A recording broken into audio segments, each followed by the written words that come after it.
오늘 역대하 34장 전체가 어떠한 내용이냐면은 요시야 왕이 흔히 얘기해서 이제 종교 개혁이라 이제 그렇게 부릅니다. 구약 그 성경 신학에서도 종교 개혁. 그래서 이 요시야 왕이 어떻게 유다와 이스라엘을 개혁을 했는가에 대한 그런 말씀입니다. 그래서 굉장히 중요한 말씀이고 오늘 이 말씀을 오전과 오후에 나눠서 이 말씀을 저희가 깊이 살펴보겠습니다. 요시야는 8살의 왕이 되었습니다. 8살의 왕이 되었는데 아주 어린 나이죠. 8살이면 뭐 이제 겨우 초등학교 들어갈 나이인데 8살의 왕이 되었는데 우리가 구약 성경에 보면 알겠지만은 그 다윗 이후로 제대로 된 왕이 별로 없었어요. 별로 없었단 말이에요. 그렇게 왕이 많았어도 한 서너 명 빼고는 제정신 가지고 하나님의 하나님께서 맡기신 그 왕권, 이스라엘 왕은 단순한 왕이 아니라 철저하게 하나님의 통치를 대리한 자이기 때문에 그들은 하나님을 믿는 그 중요한 신앙을 잘 지켜야 될 책임지는 그런 사람이었단 말이에요. 왕이 제일 중요했어요. 왕이 잘못돼 버리면은 제사장들이 아무리 잘해도 소용이 없었단 말이에요. 근데 우리가 보면 알겠지만은 구약 성경에 정말 정상적인 왕이 별로 없었단 말이에요. 근데 그 가운데 이 요시야라고 하는 사람은 아주 참 다윗과 같이 다윗 이후에 참 보기 드물게 하나님을 찾고 하나님의 율법의 말씀에 충실해서 하나님만을 전적으로 믿음의 대상으로 삼은 그리고 자신이 통치하는 그 왕국 그 유다와 이스라엘이 결국 하나님의 왕국이란 말이에요. 그들을 하나님께로 돌아오게 하는 그 일을 요시야 왕이 수행한 거예요. 우리가 이 말씀에도 보지만은 얼마나 그 당시 하나님을 믿는 참된 신앙이 무너졌는지를 우리가 뭘 볼 수 있냐면 보니까 3절에 보니까 산당, 아세라 목상, 새긴 우상, 부옷 만든 우상, 그 다음에 또 뭐예요? 7절에 보니까 온 땅에 있는 태양상. 그러니까 보세요. 이스라엘 백성들이 하나님을 섬기는데 그 땅에 무엇가 가득했냐면 우상이 가득한 거예요. 우상의 형상, 돌로 만들어진 것, 금으로 만든 것, 은으로 만든 것, 나무로 만든 것, 다양한 형태의 우상들이 곳곳에 널려 있는 거예요. 그러니 정말 이곳이 애굽인지 바벨론인지 아수르인지 막 구분이 안 갈 정도로 많았던 거예요. 그러니까 제일 먼저 요시야 왕이 한 게 뭡니까? 보이는 우상부터 다 때려 부신 거예요. 보이는 우상부터. 보이는 우상을 놔두면 안 되거든요.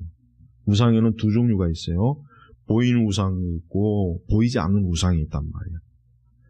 그러니까 제일 먼저 무엇부터 처리하냐면 보이는 우상부터 처리한 거예요. 쯔빙글리가 스위스에서 독자적인 종교개혁을 합니다. 쯔빙글리는 루터의 영향을 받지 않았습니다. 우리가 보통 종교개혁하면 루터만 생각하지만 사실은 루터도 중요하지만 쯔빙글리도 굉장히 중요합니다. 왜냐하면 쯔빙글리가 상당히 종교개혁을 잘했어요.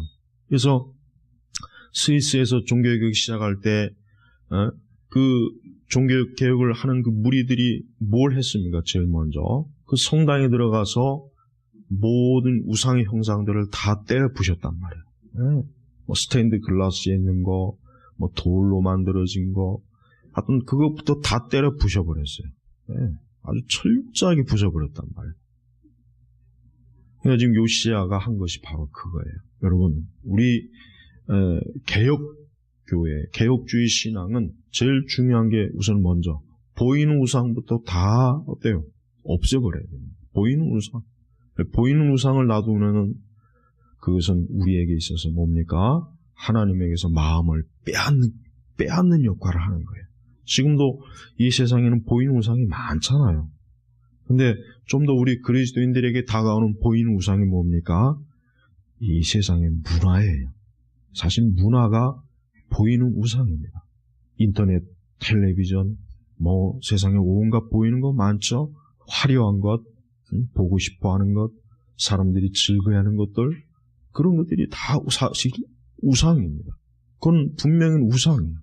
단순히 문화적으로만 볼 것이 아니라 그것은 우리로 하여금 하나님을 믿는 신앙을 약화시키는 우상의 역할을 하기 때문에 우리는 그런 것들에 대해서 좀 엄격하게 다뤄야 됩니다. 혹시 그런 부분들에 대해서 우리가 할 때 다른 형태의 그리스도인들이 근본주의자다, 고지식하다, 너무 이렇게 과격하면 안 된다, 어느 정도 세상과 좀 손을 잡고 좀 이렇게 소통을 해야 되지 않겠느냐, 그런 굉장히 설득력 있는 말을 할지라도 그런 말에 귀를 기울여서는 안 됩니다. 그래서 우리 성도들은 모든 면에서 온전해야 돼요. 우리의 내적, 외적, 우리의 삶의 형태, 우리는 잘못된 것들을 절대로 받아들여서는 안 되는 것이에요. 특별히 우리 성도들은 우상의 형태를 가진 어떤 조형물이나 어떤 액세서리나 또 그런 형태도 우리는 주의해야 됩니다. 제가 전에도 얘기했지만 어디 관광에 가면 동남아시아나 아프리카나 이런 곳에 가면은 그 토속 상품 같은 거 있죠? 그런 것들 사들고 들어오지 마세요. 그런 것들 좋은 거 아닙니다. 그런 거 다 우상들이란 말이에요. 어떤 그림도 마찬가지고. 자, 요시야는 보이지 않는, 즉 하나님은 어떠한 형상이든지 만들지 말라고 했는데 이 사람들이 그 당시에 어떻게 했냐? 뭔가 형상을 만든 주변의 이방 민족들이 부러웠던 거예요. 우리도 좀 저렇게 화려한 뭔가 좀 예술적이고 황금으로 빛이 나고 뭔가 좀 멋있고 아름다운 우상을 좀 우리도 가졌으면 좋겠다. 맨날 보이지 않는 하나님 찾자니까 아마 답답했던 거예요. 그러니까 형상을 만들어서 아마 그것이 하나님이다. 그 형태, 그 신앙, 하나님을 믿는 신앙의 형태가 어때요? 변질되고 타락한 것이에요. 여러분, 사람은 눈에 보이는 것에 영향을 받을 수밖에 없어요.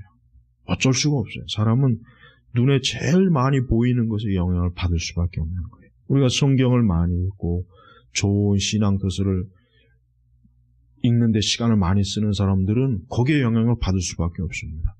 그러나 우리가 어떤 세속적인 드라마를 본다, 영화를 많이 본다, 어떤 이 세상에 보기 좋은 것들, 스포츠, 예술, 관광, 그런 거를 우리가 더 많이 본다면 거기에 영향을 받을 수밖에 없는 거예요. 영향을 안 받으려고 아무리 애를 써도 그건 불가능한 것입니다. 사람은 어쩔 수가 없어요. 그러니까 요시야는 그런 것들을 어떻게 합니까? 제거한 거예요.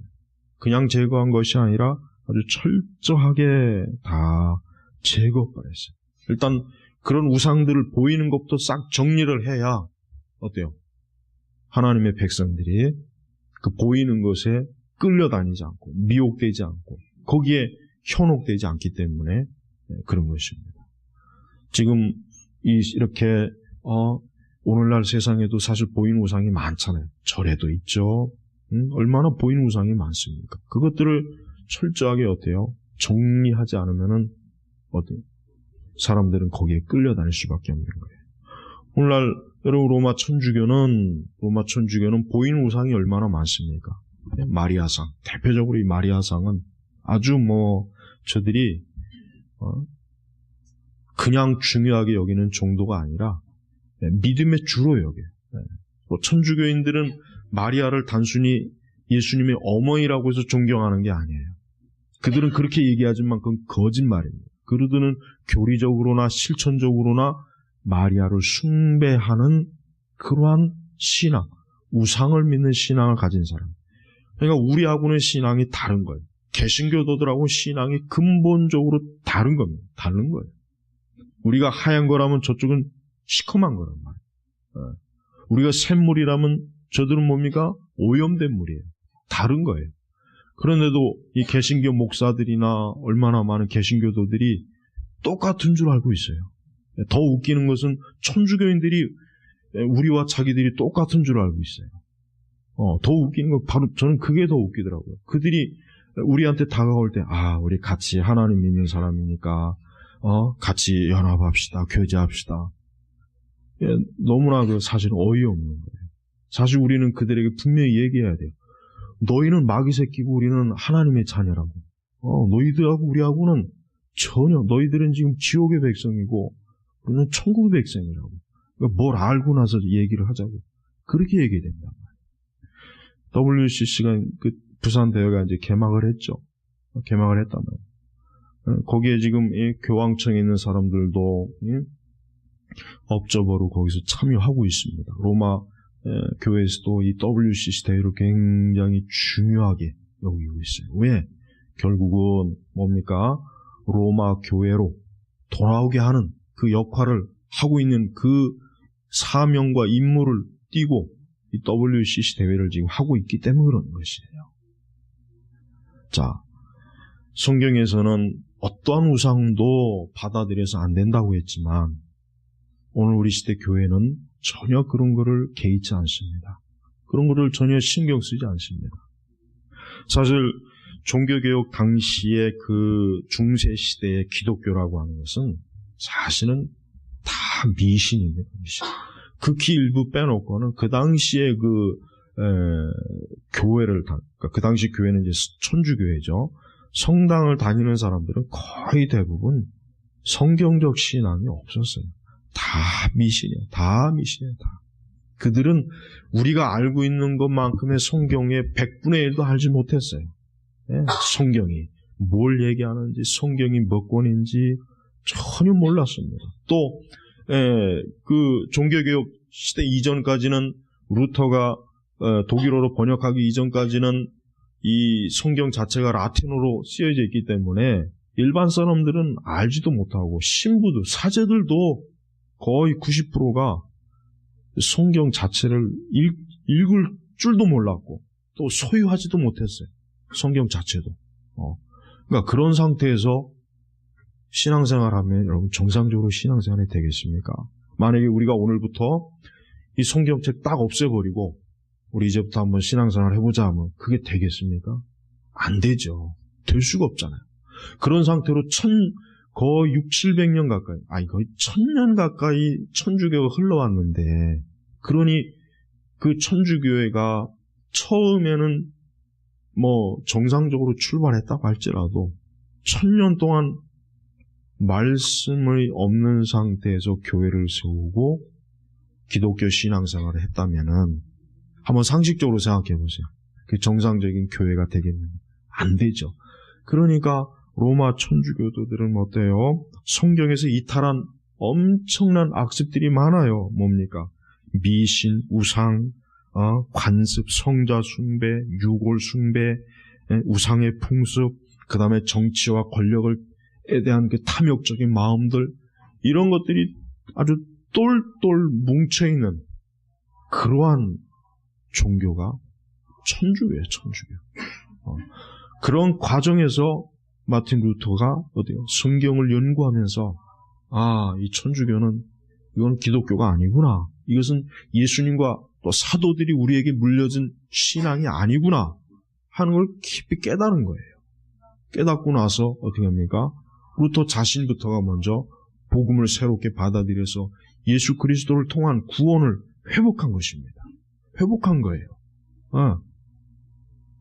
특별히 그 당시 독일의 상황은 이제 우리가 이따 이제 종교개혁 특강을 오늘부터 좀 하겠지만은 왜 독일에서 종교개혁이 일어났을까? 왜 독일에서? 왜 프랑스도 아니고 영국도 아니고 이탈리아도 아니고 왜 독일에서 일어났을까? 이 독일은 특별히 민족주의 성향이 강해요. 독일은 특별히. 그 당시 독일의 정치적 상황은 어떠냐면 굉장히 아직 그 당시는 뭐예요? 이 독일이라는 나라, 그때 유럽 자체가 이제 하나의 민족 국가가 아니었잖아요. 근데 이 독일이라는 나라가 서로 어떤 정치적인 상황이 굉장히 여러 가지 혼란스러웠고, 또 카톨릭이 로마 교황청이 상당히 독일에 대고 여러 가지로 압력과 또 여러 가지 참견을 하고 아주 독일 사람들이 사실은 속으로 이 로마를 혐오했단 말이에요. 싫어했단 말이에요. 그러니까 그런 상황과 맞물려 가지고 사실은 뭡니까? 독일에서 종교개혁이 일어난 거예요. 그래서 루터가 그 종교개혁의 그 어떤 기치를 들었을 그때 사실은 그 당시 가장 속으로 좋아하는 사람들이 누구냐면은 정치가들, 왕, 황제와 이 권력자들이 속으로 제일 좋아했어요. 이 기회를 틈타서 로마의 권력을 좀 어떻게 좀 정리해보자, 쫓아내보자. 이런 어떤 요소가 또 잘 형성이 돼 있단 말이에요. 그러니까 하나님께서 아주 그런 여러 가지 것들을 사용하셔갖고 루터가 어때요?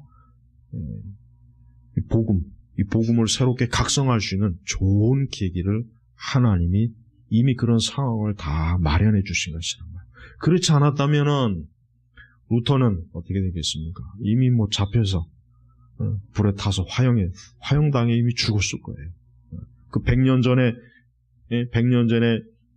루터와 같이 용감하게 복음에 대해서 얘기했던 개혁자들이 다 어떻게 됐습니까? 로마 천주교가 다 불태워 죽여버렸잖아요.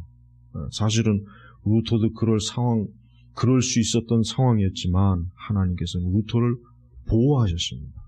당시의 권력자들이 루터를 보호할 수 있도록 하나님께서 주권적으로 섭리해 주셨어요. 그래서 루터가 안전하게 보호를 받으면서 성경을 독일어로 번역하고 다시금 복음의 횃불을 활활 비치도록 한 것이란 말이에요. 여러분, 우리는 종교 개혁이라고 하는 것이 굉장히 중요하다는 것은 사실은 잘 인식을 해야 돼요. 사실 오늘날 교회는 그걸 전혀 인식을 못하니까 거기에 대해서 관심이 없고 그와 같은 것을 전혀 기념하지도 않고 알려고 하지도 않고 그냥 단순히 과거의 역사로만 겨우 알고 있어요. 사실 그 정도도 모르는 사람들이 태반이고 거의 절대적이고. 자, 요시야가 왜 이 우상을 왜 타파했겠습니까? 왜 우상을 무너뜨렸겠습니까? 그 근본적인 이유가 뭡니까? 우상은 없기 때문에 그래요. 우상은 신이 아니기 때문에. 우상은 하나님이 아니기 때문에. 우상은 사람을 구원할 수 없기 때문에. 우상은 어떤 방식으로도 우상은 뭡니까?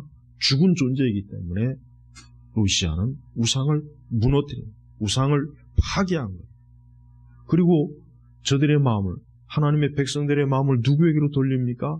하나님에게로 돌린 거예요. 하나님에게로 돌려서 살아계신 하나님, 참되신 하나님, 너희들을 구원하신 하나님, 너희들의 영혼과 너희들의 육신을 가장 온전하게 하시는 하나님, 그 하나님에게로 돌아오라고 하는 그 표현이 뭡니까? 우상을 파괴하는 것으로 나타난 것입니다. 오늘 우리도 그렇습니다. 우리도 교회가 하나님의 말씀을 통해서 신앙생활을 해야 됩니다. 하나님의 말씀을 벗어나서 신앙생활하는 것은 그는 우상숭배예요. 그러니까 교회를 다니는 것 이전에, 내가 하나님을 믿는 것 이전에, 내가 신앙생활하는 것 이전에 나는 과연 살아계신 하나님을 믿고 있는가?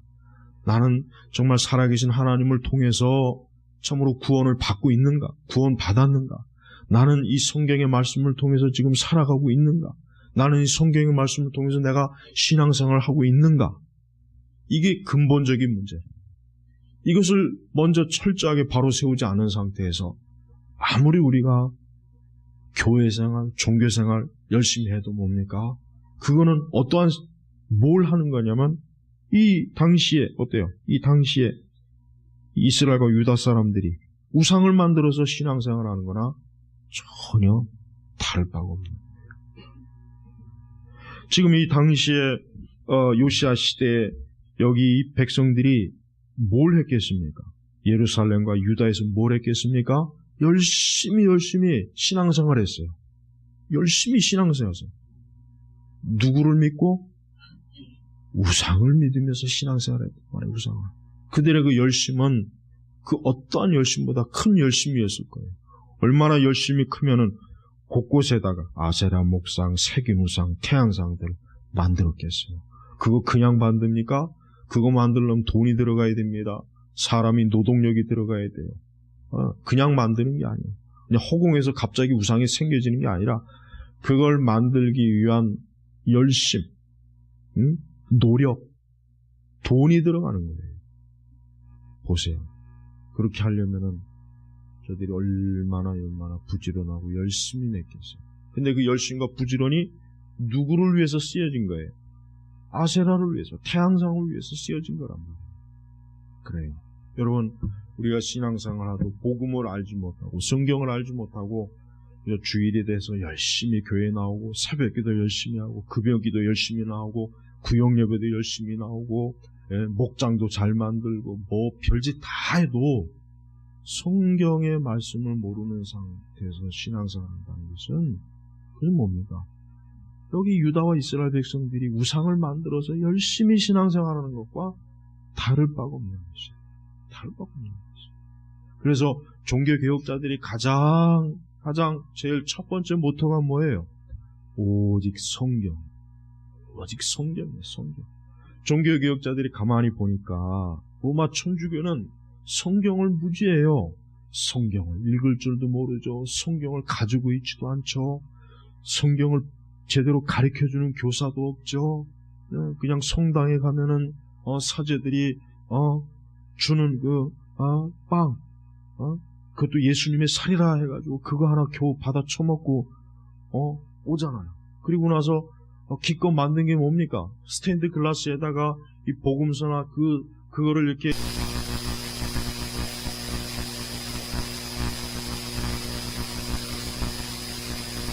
예수님이 했다더라. 그거 하나 보고 저들의 신앙생활을 하는 거예요. 얼마나 미신이 가득하겠습니까? 그러니까 성인 숭배, 유골 숭배, 그 다음에 관습, 미신적 관습이 거기에 쩔어 있는 거예요. 우리가 지난번에 우리 희자매 결혼식 끝나고 나서 우리가 그 절두산 거기도 가봤잖아요. 그거 가니까 그거 보십시오. 그 천주교 신자들 와가지고 촛불에다 그 촛불 켜놓고 그 앞에서 아주 경건하게 그냥 지그시 눈을 감고 얼마나 그 참 종교적으로 얼마나 거룩하게 보여요. 근데 그들이 하는 짓이 그게 뭡니까? 우상숭배랍니다. 우상숭배. 뭐 하려고 거기다 촛불 켜놓고 그거 앉아갖고 그 앞에서 그 뭔 짓 하는 겁니까? 성경에 성경에 예수님이나 사도들이 그런 일을 하라고 성경 어디에 써있냐면 없잖아요. 왜 없는지 그 짓을 하냐면 거기다 또 마리아 상을 만들어 놓고 교황의 형상을 만들어 놓고 그런 거를 정상적으로 여기는 사람들은 자기 자신들이 마귀의 노예가 되어 있다는 걸 모르고 그렇게 하는 것이 마치 하나님을 잘 섬기고 그렇게 해야 하나님의 은혜를 받고 그들은 그 믿음 자체는 순수해요. 근데 믿음이 순수하다고 해서 옳은 게 아니거든요. 내 마음이 옳다고 해서 옳은 게 아니에요. 진짜 그 대상이 올바르요. 정말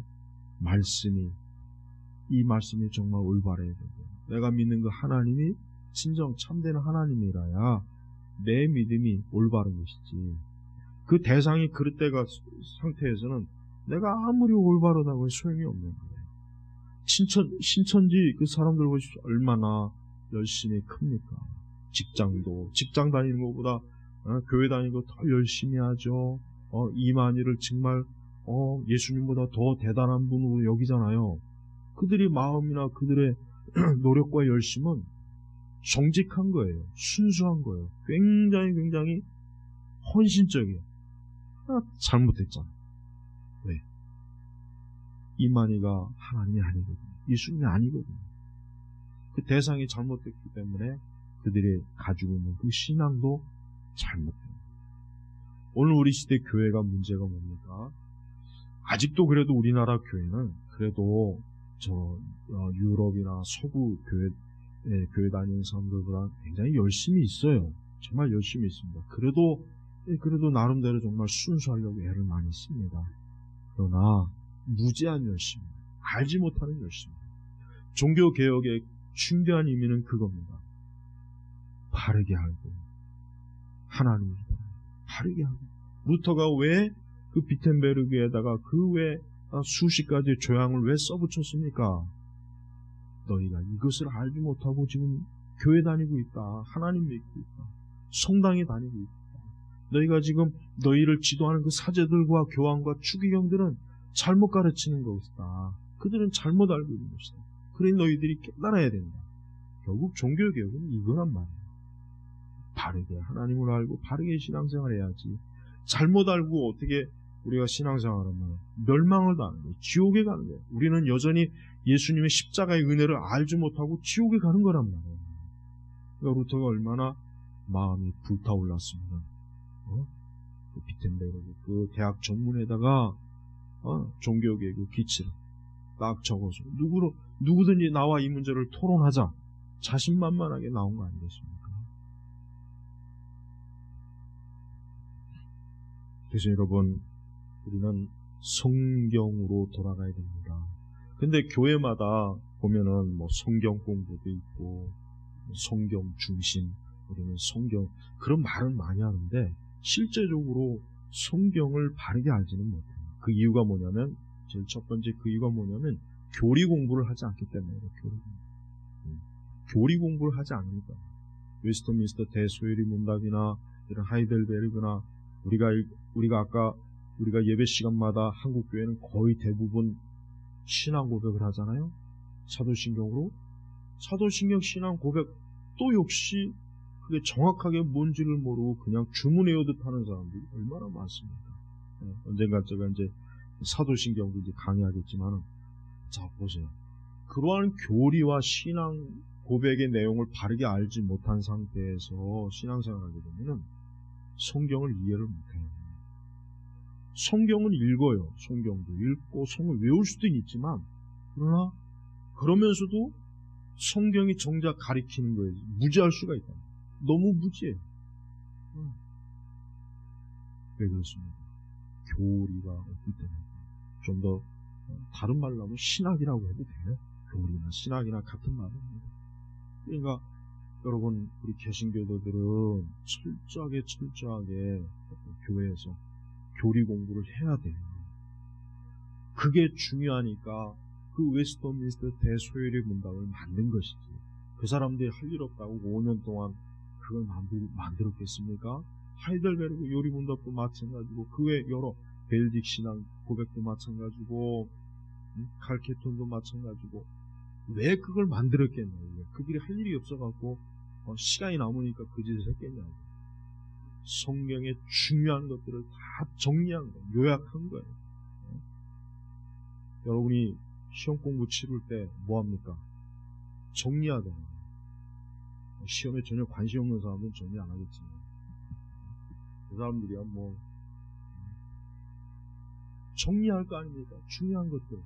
그래서 그걸 보고 시험 전날까지 그걸 보고 시험에 준비하거나, 아니면 아예 그걸 시험장 안으로 갖고 들어가서 보던가. 어쨌든 정리를 한단 말이에요. 공부 잘하는 사람들은. 마찬가지예요. 교리라고 하는 거는 다른 게 아닙니다.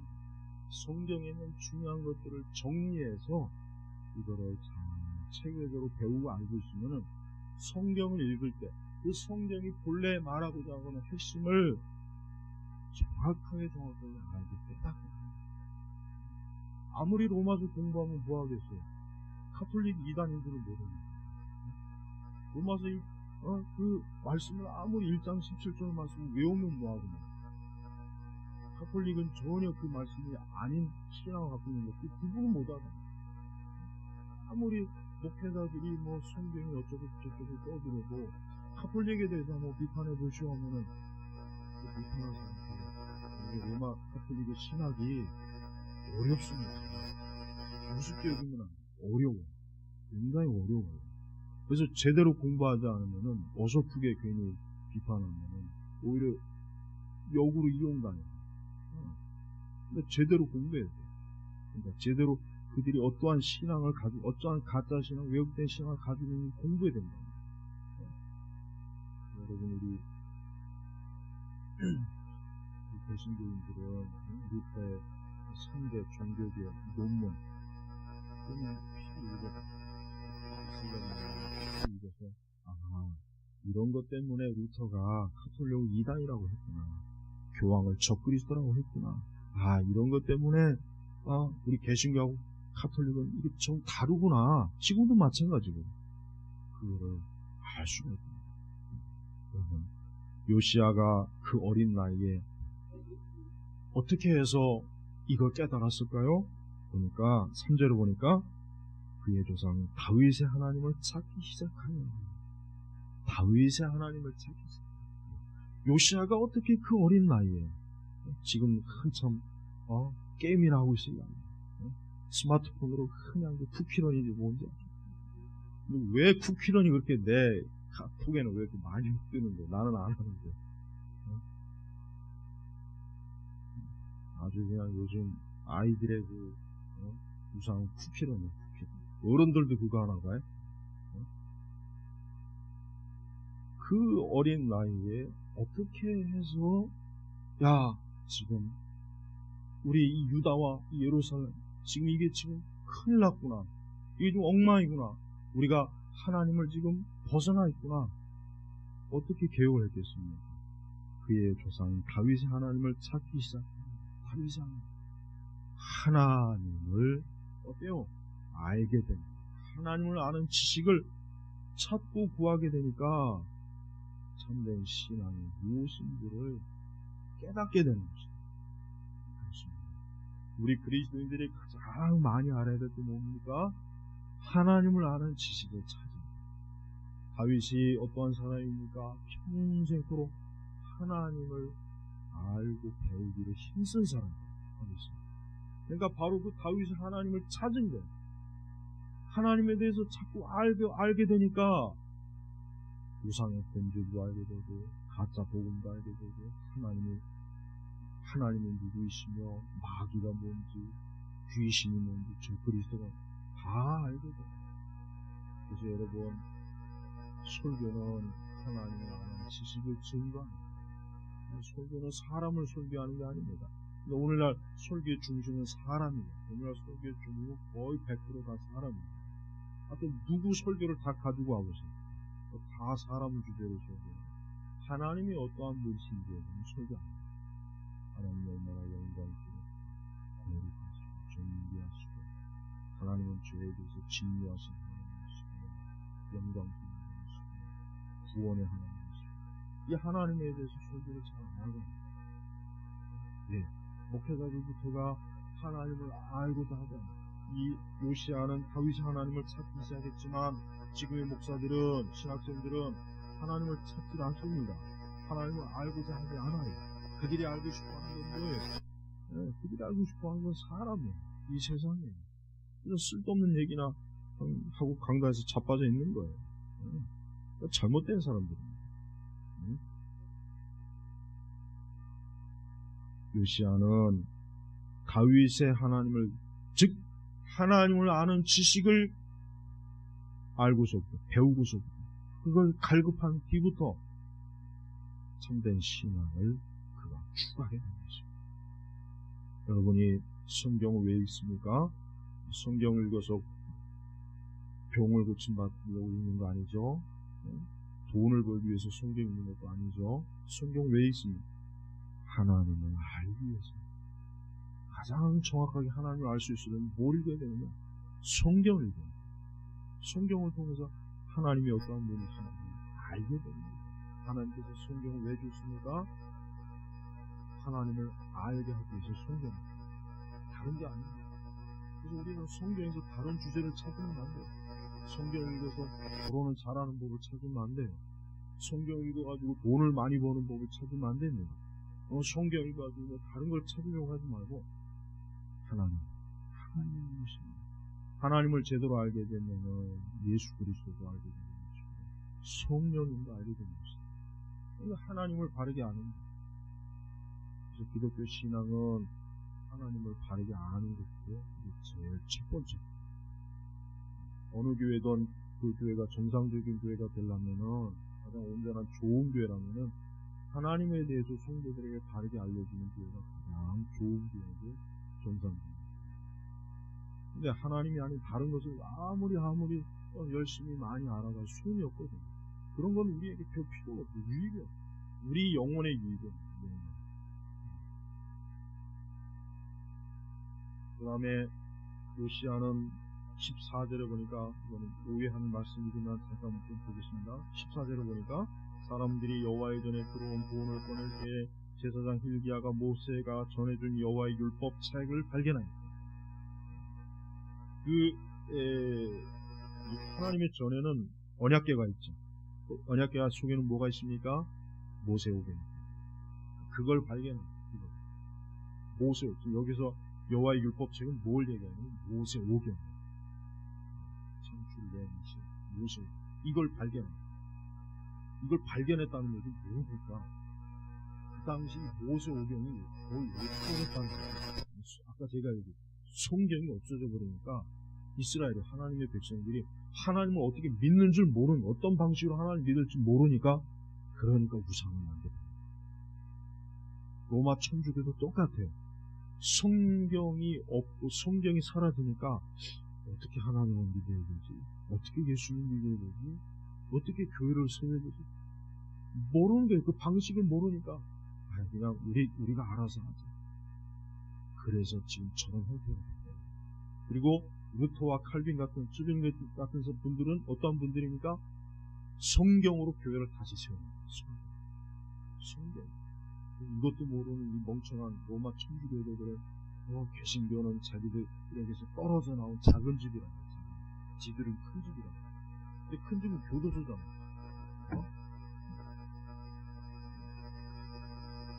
보통 큰 집을 교도소로 쓰잖아. 그런 말은 그래 맞아. 너희들이 교도소야. 영혼의 감옥소인들. 그들이 역사를 잘못 알고 있는. 그러니까 초대교회부터 역사를 보면은 초기 300년까지는 정상적으로 내려오다가 콘스탄틴이 기독교를 로마의 국교로 삼는. 그때부터 이제 그걸 알아야 돼. 그때부터 두 종류의 교회가 달라집니다. 그때부터 교회 역사를 보면 정확하게 알고 있어요. 초기 300년까지는 교회가 하나였어요. 그러다가 콘스탄틴 이후에 조그맣게 갈라지다가 그 다음에 로마가 500년 정도 때 이제 거의 실체가 드러나고, 거기서 그러니까 300년 이후부터 서서히 갈라집니다. 이게 지금까지. 그런데 지금 개신교도 또 마찬가지로 또 갈라집니다. 그러니까 지금은 어떻게 분별하냐? WCC를 지지하는 교회는 저는 이제 종교 개혁자들이 개혁한 교회. 그렇게 하면, 그러니까 쭉 갈라져 나오다가 두 종류로 갈라졌어요. 그러다가 우리 종교 개혁자로 인해서 15세기에 개신교가 나왔어요. 나온 게 아니에요. 참된 교회가 조그맣게 명맥을 이루다가 루터 때 하나님 다시 크게 세워주십니다. 근데 그게 또 내려오다가 어떻게 됐습니까? 그게 또 내려오다가 20세기 초반부터 19세기 중반 이후부터 정확하게 조그맣게 또 갈라져 나오다가 그러니까 제가 항상 하는 말입니다. 구분해야 된다는 거예요. 똑같은 개신교라고 똑같은 장르로 같은 교회가 달라. 그건 이단이라고 이렇게 분명히 얘기해야지 애매모호하게 얘기해요. 필수적인 어떤 그 녀석은 책 쓰는 것마다 꼭 그런 식으로 쓰다니. 필수적으로 그런 식으로 애매모호하게. 항상 제가 제일 싫어하는 인간들이 누구냐? 아예 그냥 저쪽 편으로 가든가 여기로 오든가 해야 되는데 중간에서 편하게 이쪽도 들고 이쪽 편도 들고 하는 것들, 그런 인간들. 가톨릭 편도 들고 우리 개신교 편도 들면서 신앙은 분명히 해야 돼요. 제발 중간지대에 있습니다. 중간지대에 있으면 그 사람은 사실 하나님 편에 있는 게 아니에요. 물론 지금 교회 이 분위기나 풍조상에서는 더 진리의 편에 서는 사람들 싫어하죠. 당연히 싫어하죠. 좋아하지 않습니다. 그 사람들 환영받지 못해요. 과격하고 근본주의자고 평화를 깨치고 일치를 깨치는 사람으로 다 낙인이 찍혀요. 근데 그걸 감수해야 돼요. 그거 싫으면은 정말 신앙생활 발휘할 수 없습니다. 여러분, 오늘 요시야가 한 거 보세요. 온 나라에 있는 것들을 다 찍어내고 다 없애버리고 얼마나 과격합니까? 하지만 이것은 하나님이 기뻐하는 거잖아요. 요시야가 물러 터져갖고 아유 그래도 저거 돈 많이 들여서 세웠는데 아깝잖아. 그냥 내버려 두자. 우리가 안 섬기면 되지 뭐. 이랬다면은 어떻게 됐겠습니까? 개혁이 제대로 됐겠어요? 안 됐죠. 여러분, 신앙생활은 우리가 말씀대로 해야 되는데, 근데 그 말씀대로 하면은 사람들이 꼭 비평하는 게 그거예요. 근본주의자, 과격하다. 응? 최근에 메이첸의 책이 아주 새롭게 번역이 되어 나왔는데, 여러분 그거 꼭 읽어보셔야 돼요. 기독교와 자유주의. 얼마나 정확하게 구분하지 않습니까? 정확하게 구분한다. 근데 그 메이첸은 얼마나 이 자유주의자들과 이 신복음자들이 얼마나 씹어댔는지 지금도 메이첸은 악당으로 낙인이 찍혔어요. 지금도. 얼마나 안타깝습니까? 정말 하나님의 사람입니다. 정말 위대한 사람입니다. 그런 위대한 사람은 나쁜 놈으로 낙인이 찍혀있고 빌리 그리암 같은 놈은 지금도 개신교의 교황으로 대접을 받고 있고 그러니까 지금 교계 인물도 보면요, 우리나라도 마찬가지지만 교계 인물들에서 유명하다고 하는 놈들은 다 나쁜 놈이라고 여기면 딱 맞아요. 틀림없습니다. 그러니까 여러분 복잡하게 구분할 것도 없어요. 교계에서 이름 날리면 저놈은 사기꾼이구나, 저놈은 나쁜 놈이구나, 저놈은 적그리스도이구나. 틀림없습니다. 100%에 100%. 뭐 복잡할 것도 없어요. 왜? 많은 사람들에게 인기를 얻는다는 것은 그만큼 진리에 있어서 조금 많이 희석되어 있다는 거예요. 그러니까 좋아하는 거예요. 그냥 사람들이 좋아하는 거예요. 사람들은 절대로 인간의 이 본성 중에 나쁜 게 뭡니까? 명확하고 확실한 걸 싫어해요. 그걸 싫어해요, 사람. 우리 자신들이, 사람이 원래 그런 게 있다는 거예요. 그러니까 그게 진리에 있어서 어때요? 애매모호한 걸 사람들이 좋아하는 거예요. 더 명확한 진리는 사람들이 부담스러워하고 싫어합니다. 그 본성이에요. 그걸 이기지 않으면 안 됩니다. 종교개혁자들이 왜 욕을 먹습니까? 여러분, 지금 시대 종교개혁자들이 얼마나 지금 폄하를 당한지 아세요? 칼빈도 그렇고 루터도 그렇고 심지어는 저들이 종교개혁을 왜 쓸데없이 해가지고 이렇게 교회를 갈라지게 만들고 그냥 수많은 교단이 나오고, 오히려 지금 저들을 욕하는 세상이에요. 욕하는 세상. 만약에 루터와 칼빈이 쯔빙글리가 없었다면 우리는 지금 이 세상이 어떻게 됐겠습니까? 얼마나 많은 우상에 빠져갖고 저 로마 천주교에 빠져서 우리가 교황을 숭배하고 있을까? 한번 생각해보세요. 얼마나 끔찍합니까? 얼마나 끔찍해. 성당에 들어가면서 마리아에게 절을 하고 그 앞에 기도하고 그게 좋습니까? 한번 상상을 해보십시오. 지옥이에요, 지옥. 지옥이란 말이죠. 그건 마귀예요. 그런데도 종교 개혁자들을 폄하하고 욕하고 비판하는 이 개신교 목사들하고 신학자들, 하여튼 그런 놈들은 그 지옥의 제일 밑바닥에 가야 될 것 같아요.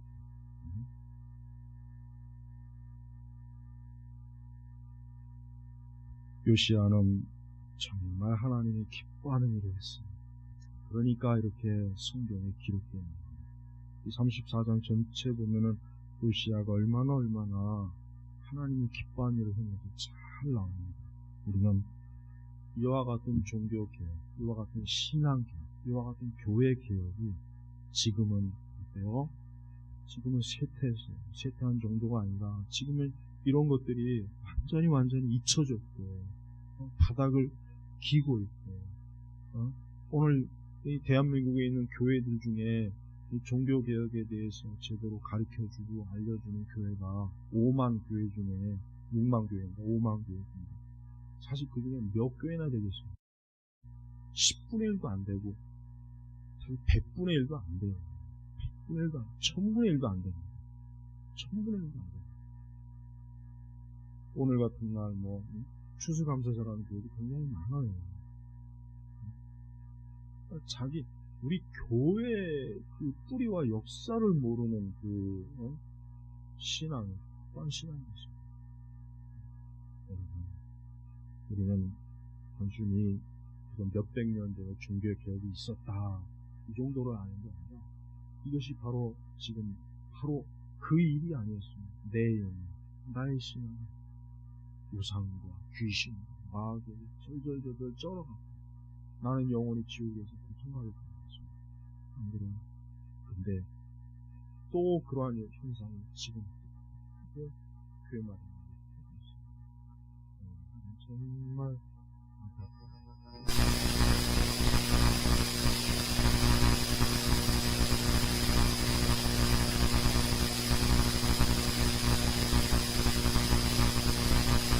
종교적 축제 그냥 그런 놈들이 전도사가 되고 목사가 돼요. 교회가 뭐가 되겠습니까? 교회가 뭐가 되겠습니까? 그 한심한 놈들, 그 썩을 놈들이 아주.